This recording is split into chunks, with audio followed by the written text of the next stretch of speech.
ஒரு காரசாரமான தக்காளி சட்னி எப்படி செய்யலாம்னு சொல்கிறேன், வாங்க வீடியோக்குள்ளே போகலாம். ஃபஸ்ட்டு தாளிக்கிறதுக்கு எண்ணெய் ஆட் பண்ணிக்கோங்க. நெக்ஸ்ட்டு உளுத்தம்பருப்பை ஆட் பண்ணிக்கோங்க, நல்லா பொரியட்டும். அதுக்கப்புறமா தனியாவை ஆட் பண்ணிக்கோங்க, நல்லா பொரியட்டும். கலர் சேஞ்ச் ஆகணுங்க. கொஞ்சமாக சோம்பை ஆட் பண்ணிக்கோங்க, நல்லா மிக்ஸ் பண்ணிக்கோங்க. ஆனால் கலர் சேஞ்ச் ஆகிறதுக்கு நல்லா ஃப்ரை பண்ணிட்டே இருங்க. இந்த மாதிரி கலர் சேஞ்ச் ஆகணும். நெக்ஸ்ட்டு வெங்காயம் ஆட் பண்ணலாம். நான் பொடியாக கட் பண்ண வெங்காயம் எடுத்துக்கோங்க. ஒரு வெங்காயம் எடுத்திருக்கேன், 3 தக்காளி எடுத்திருக்கேன். நல்லா வதக்கிக்கோங்க. வெங்காயம் தக்காளி ரொம்ப வதக்கணுங்க, அப்போ தான் நல்லாயிருக்கும் சட்னி செய்கிறதுக்கு. இப்போ மிக்ஸ் பண்ணிக்கலாம். நல்லா மிக்ஸ் பண்ணிட்டே வாங்க, அப்போ சீக்கிரம் வதங்கும்.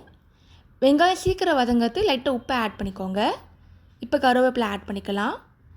பூண்டை ஆட் பண்ணுங்கள், ஒரு 4 பூண்டு. இந்த மாதிரி வதக்கிட்டே இருக்கணுங்க. நெக்ஸ்ட்டு நம்ம புளியை ஆட் பண்ணிக்கலாம். ஒரு துண்டை ஆட் பண்ணியிருக்கேன். நல்லா மிக்ஸ் பண்ணிக்கலாம்.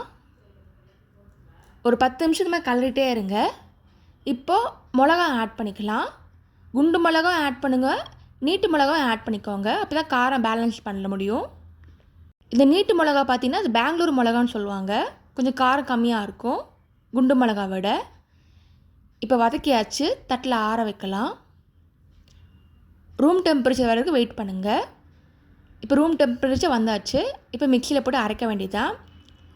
கொஞ்சமாக உப்பை ஆட் பண்ணிக்கோங்க, தண்ணி லைட்டாக ஆட் பண்ணுங்கள், திக்காக இருக்கணும் சட்னி. உப்பு தேவையான அளவே ஆட் பண்ணிக்கோங்க, காரத்துக்கு ஏற்ற மாதிரி. இப்போ அரைச்சாச்சு, நான் திக் பேஸ்ட்டாக வருது பாருங்கள். நீங்கள் மிளகாய் எவ்வளோ ஆட் பண்ணுறீங்களோ அதுக்கேற்ற மாதிரி காரம் உங்களுக்கு வரும். இப்போ தாளிக்கலாம். தாளிக்கிறதுக்கு எண்ணெய் ஆட் பண்ணிக்கோங்க, கொஞ்சமாக உளுத்தம்பருப்பு ஆட் பண்ணுங்கள், நல்லா பொரியட்டும். நெக்ஸ்ட்டு கடுகு ஆட் பண்ணிக்கலாம். நீங்கள் சட்னியில் தாளித்து போட்டால் தான் டேஸ்ட் தனியாக தெரியுங்க. சட்னியை தாளித்து பண்ணால் தாங்க டேஸ்ட் இன்னும் சூப்பராக இருக்கும். நெக்ஸ்ட்டு கொஞ்சமாக சோம்பு ஆட் பண்ணிக்கோங்க. இப்போ பொரிச்சாச்சு. நெக்ஸ்ட்டு கருவேப்பிலை ஆட் பண்ணிக்கலாம், நல்லா வதக்கட்டும். இப்போ மிக்ஸ் பண்ண வேண்டியதுதான். ஒரு சுவையான தக்காளி சட்னி ரெடி ஆகிடுச்சு. நீங்களும் ட்ரை பண்ணி பார்த்துட்டு எப்படி இருக்குன்னு சொல்லுங்கள்.